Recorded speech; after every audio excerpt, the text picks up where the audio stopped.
Hi all, long time no see. It's Michaela. Yeah, I was thinking the other day, it's been almost 3 years on HRT. And yeah, it's quite some time now. And you kind of get some regrets and stuff when you think about things like sperm freezing. I never actually went down that route, and I kind of think maybe I should have done that. It's pre-warning to any trans girls that want to do that. If you want to preserve your sperm, then you should probably do it before you start HRT, because 2 months of HRT can make you permanently sterile, is what they say online. I don't know if it's true or not. I've heard stories of trans women that go off hormones for a period and they can still make sperm, but for me, you know, I'm a bit older and stuff, and I kind of decided I didn't really want kids anyway. But I mean, if the opportunity came along where I found a partner that wanted a child and we wanted to have kids, I would happily have kids. But for me, it's not going to happen unless I adopt or something like that. But that's just the way it is, and I've accepted that.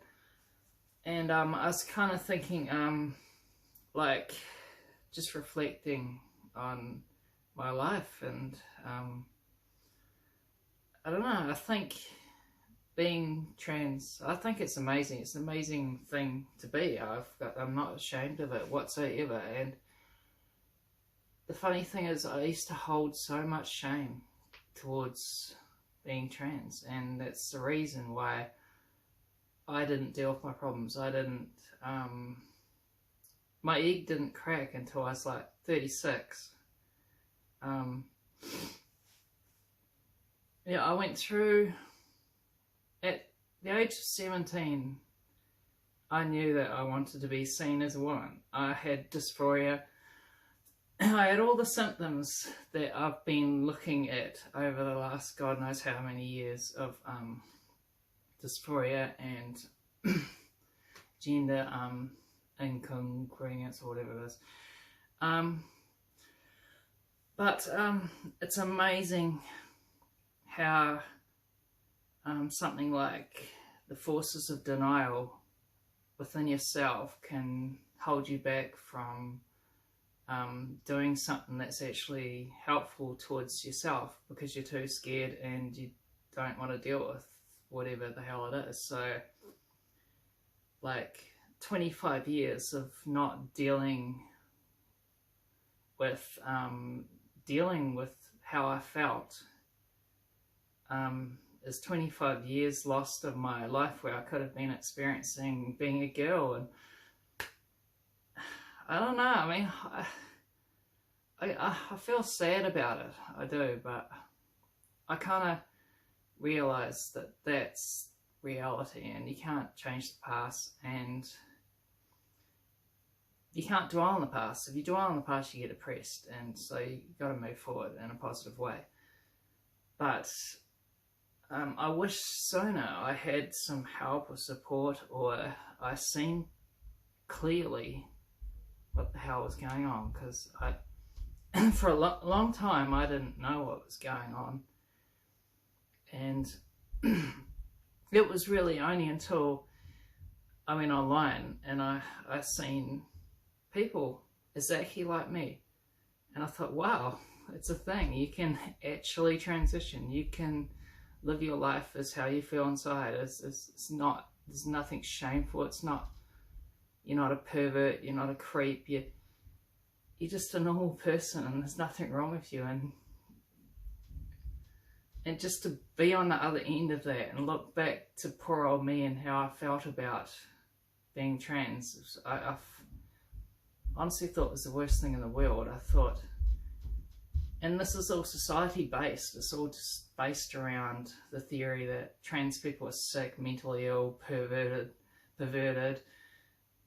psycho killers, God knows what the fuck, you know, like whatever the hell was reinforced in my head back in the 80s and 90s, it's like stopped me from stopped me from living as me, and that makes me sad when I think about it.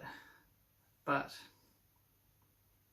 that's the reality. That's the reality that a lot of older trans women have faced, and it's not really their fault that they left it for so long. They obviously didn't feel like going down that route was going to actually positively help them in such a cruel society, and that's how I felt. And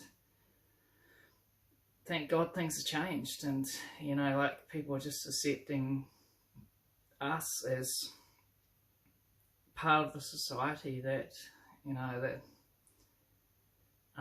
has to deal with this demon bloody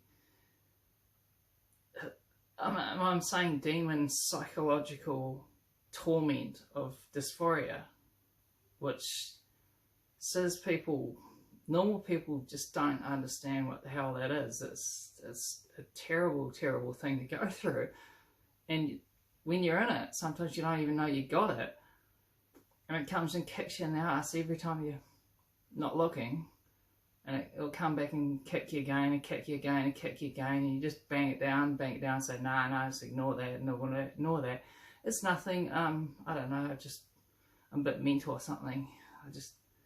And then maybe people start to believe, oh yeah, you're mental. Yeah, I don't know. But this is a denial cycle that went on for so long, and it's sad. It upsets me. But I hope if there is any young trans women out there that know they're trans, that, you know, this could be a good video to help you make your life easier. Because honestly, but before I made steps in transition to the woman that I am, I consider it was like a double life. I was living a double life. There's a male guy that I was trying to be, which I couldn't, and then there's the female that I dress up as a girl in my own private time, and so I'd have internet conversations and relationships and all sorts, and then, you know, it was like double life, and it was complete madness. Trying to hold down a double life is like, it's stressful, it is full on,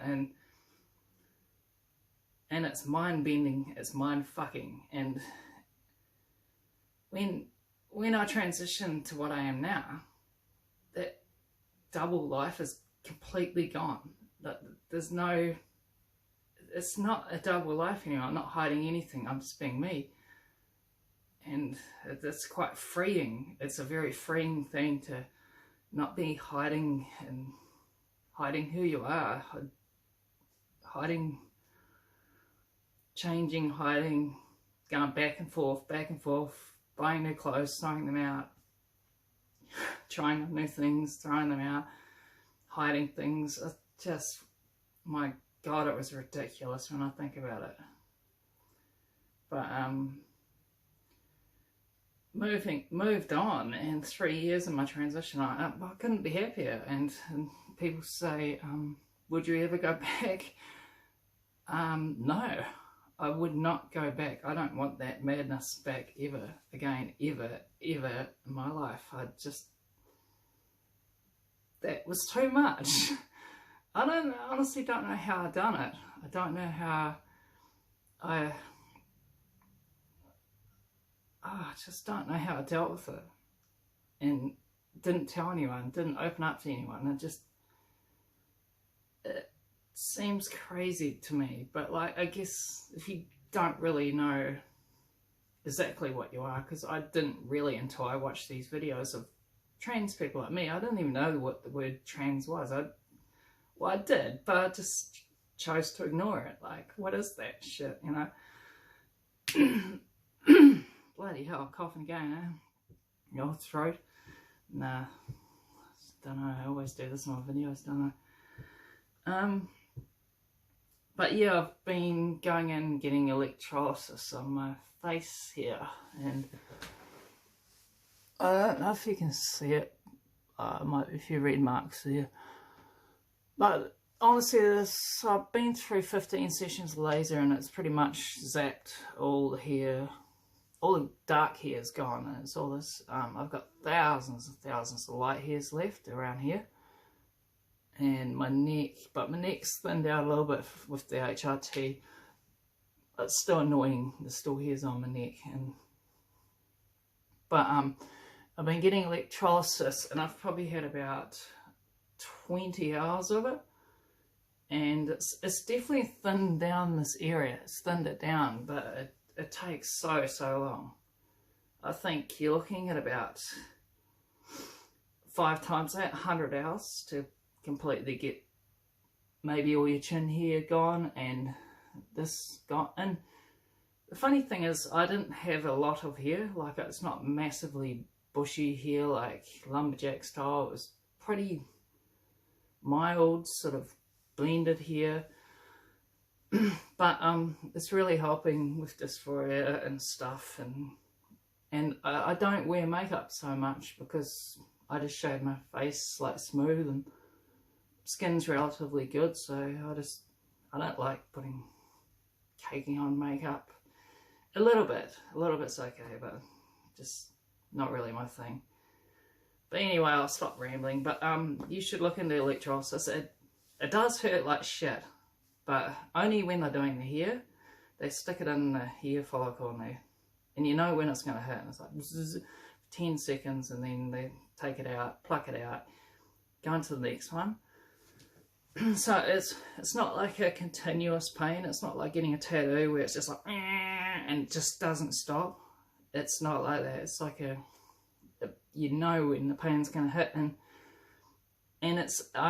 honestly I don't think it's even worse than laser. Laser's worse because it's like and they just keep going, and the pain, you can't tell them to stop. They just keep going. But at least with electrolysis, you know when it's going to stop and when it's going to start, so you can kind of prepare yourself for it. But you should look into that. It really does help the dysphoria of the facial hair. God, it's disgusting.